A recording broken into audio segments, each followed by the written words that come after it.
नमस्कार, मी आहार तज्ञ रेणुका राजे, आहार विभाग प्रमुख, सेठ नंदलाल धूत हॉस्पिटल। सध्या न्यूट्रिशन मंथ सुरू आहे। 1 सप्टेंबर ते 30 सप्टेंबर आपण न्यूट्रिशन मंथ हा साजरा करतो आणि ह्याचेच औचित्य साधून आज मी आपल्याला आहाराविषयी थोडं सांगणार आहे। या वर्षीची आपली न्यूट्रिशन मंथची थीम आहे न्यूट्रिशियस डाएट फॉर एव्हरीवन। म्हणजे अगदी बालपणापासून ते म्हातार वयापर्यंत आपला आहार कसा असावा आणि कुठल्या गोष्टी आपल्या आहारामध्ये आपण समाविष्ट कराव्या याबद्दल आज मी थोडंसं आपल्याला सांगणार आहे।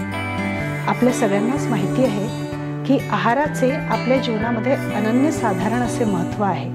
अगदी जन्माला आल्यापासून कुठल्या ना कुठल्या पद्धतीने आपण आहार घेत असतो, पण हा आहार कसा असावा, आपल्या वयानुसार, आपल्या गरजेनुसार, आपल्या जी आपली ठेवण आहे आणि आपली कार्यपद्धती आहे त्यानुसार आपला आहार कसा असावा हे अगदी ठरलेलं असतं आणि त्यानुसार जर आपण आहारामध्ये बदल केले तर नक्कीच आपण आपले आरोग्य हे सांभाळू शकतो, जपू शकतो। लहान वयामध्ये लागणारा आहार हा मुलांमध्ये झपाट्याने होणारी वाढ, त्याच्यासाठी प्रथिनेयुक्त, कॅल्शियमयुक्त, आयर्नयुक्त, त्याच्यामध्ये व्हिटॅमिन ए झाले किंवा कार्बोदके ज्याला खूप जास्त ऊर्जेची गरज असते, ह्या सगळ्या युक्त असा आहार आपल्या मुलांना आपण दिला पाहिजे।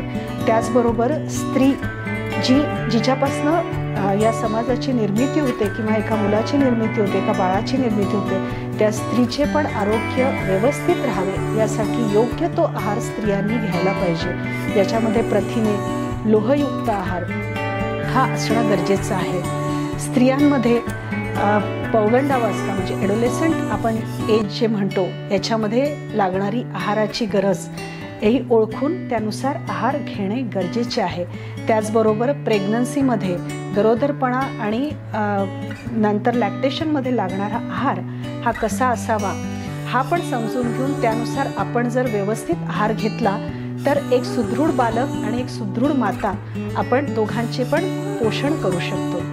त्याचबरोबर रजोनिवृत्तीमध्ये लागणारा आहार हा कसा असावा, ज्याच्यामध्ये कॅल्शियमची गरज ही वाढलेली असते, आयर्नची गरज वाढली असते, तर ते समजून घेऊन तसा जर आपण आहार घेतला तर पुढील येणाऱ्या समस्या जसं स्त्रियांमध्ये हाडांची ठिसूळता किंवा पुढे प्रोटीनमुळे जे होणारे त्रास असतात, प्रोटीन डेफिशियन्सीमुळे, ते पण आपण बऱ्यापैकी टाळू शकतो। तर ह्यानुसार आपला आहार असावा। त्याचबरोबर जेव्हा आपण मिडल एजमध्ये जातो म्हणजे आपले जी वाढ असते ती पूर्ण झालेली असते आणि एक थोडंसं स्थैर्य आपल्या जीवनामध्ये आलेलं असतं, त्यावेळेस आपला आहारमध्ये आपण बदल करणं हे गरजेचं असतं, ज्याला आपण लाईफस्टाईल मॉडिफिकेशन किंवा आपण जीवनशैलीमध्ये कसा बदल करायला पाहिजे हे आपण समजून घेतलं पाहिजे।